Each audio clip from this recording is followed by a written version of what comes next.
పెళ్ళైనా పండగైనా వేడుక ఏదైనా పట్టుచీరల ప్రత్యేక వేదిక వారాహి సిల్క్స్.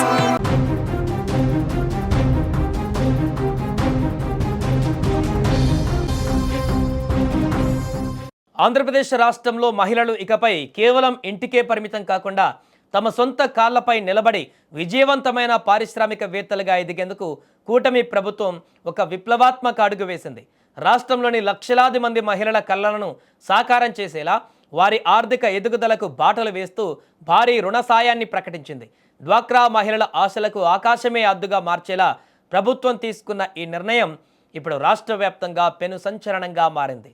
రాష్ట్రంలోని డ్వాక్రా సంఘాల మహిళలు తామెంచుకున్న రంగాలలో పెట్టుబడులు పెట్టుకోవడానికి గతంలో ఉన్న ₹1,00,000 ఆర్థిక సాయాన్ని ప్రభుత్వం ఇప్పుడు ఏకంగా ₹2,00,000 పెంచింది. పారిశ్రామికవేత్తలుగా రాణించాలనుకునే మహిళలకు అండగా నిలవాలనే లక్ష్యంగా ఈ నిర్ణయం తీసుకున్నారు. స్త్రీనిధి పథకం కింద ఎటువంటి షూరిటీ లేకుండానే ఒక్కో సభ్యురాలికి గరిష్టంగా 11% వడ్డీతో ఈ ₹2,00,000 రుణాన్ని ప్రభుత్వం అందిస్తోంది. అత్యంత కీలకమైన అంశం ఏమిటంటే ఈ రుణం కోసం దరఖాస్తు చేసుకున్న కేవలం 48 గంటల్లోనే ఆ మొత్తం నేరుగా లబ్ధిదారుల ఖాతాలలో జమ అవుతుంది. 2026-27 ఆర్థిక సంవత్సరంలో దాదాపు 1.5 లక్షల మంది మహిళలను పారిశ్రామికవేత్తలుగా తీర్చిదిద్దాలని ప్రభుత్వం లక్ష్యంగా పెట్టుకుంది. ఇందుకోసం ఏకంగా ₹3,000 కోట్ల భారీ బడ్జెట్ను ప్రభుత్వం కేటాయించింది.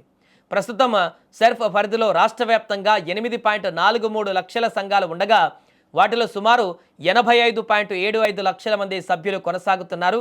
ఇప్పటి వరకు వీరికి స్త్రీనిధి ద్వారా ₹1,00,000 వరకు రుణం లభించేది. అయితే కొత్తగా వ్యాపారం ప్రారంభించాలనుకున్న ఔత్సాహికులకు అదనంగా మరో 2 లక్షలు కలిపి మొత్తం ₹3,00,000 వరకు వ్యక్తిగత రుణం అందించాలని ప్రభుత్వం నిర్ణయించింది. ఈ ప్రయోజనం పొందాలంటే సదరు మహిళ తప్పనిసరిగా డ్వాక్రా సంఘంలో సభ్యురాలై ఉండాలి. అంతేకాకుండా గతంలో తీసుకున్న రుణాలను వాయిదాలను ఎటువంటి బకాయిలు లేకుండా సక్రమంగా చెల్లించిన వారికి మాత్రమే ఈ అదనపు రుణ సదుపాయం కల్పిస్తారు. ఇక మరోవైపు సామాజికంగా వెనుకబడిన ఎస్సీ/ఎస్టీ మహిళలకు ప్రభుత్వం మరింత వెసులుబాటు కల్పించింది. దళిత గిరిజన మహిళ పారిశ్రామికవేత్తలను ప్రోత్సహించేందుకు ఉన్నతి పథకం కింద మరో ₹1,00,000 అదనపు రుణాన్ని ఎటువంటి వడ్డీ లేకుండా అందించనున్నారు. దీనివల్ల ఈ వర్గాల మహిళలకు మొత్తం ₹4,00,000 వరకు భారీ ఆర్థిక సాయం అందుతుంది. దీనికి తోడు కమ్యూనిటీ ఇన్వెస్ట్మెంట్ ఫండ్ ద్వారా అన్ని వర్గాల మహిళలకు మరో ₹1,00,000 అదనపు రుణం అందేటువంటి అవకాశం కూడా ఉంది. ఈ పథకాలన్నీ సమర్థవంతంగా అమలు చేసేందుకు ప్రభుత్వం పక్కా ప్రణాళికతో ముందుకు వెళ్తుంది. ఈ నెల 21వ తేదీ నుంచి సెర్ఫ్ అధికారులు ప్రతి గ్రామంలోని డ్వాక్రా సంఘాలను సందర్శిస్తారు.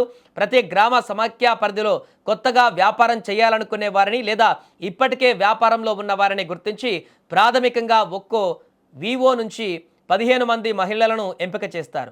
మహిళలు ఆర్థికంగా నిలదొక్కునేందుకు ఇది గొప్ప అవకాశంగా చెప్పవచ్చు.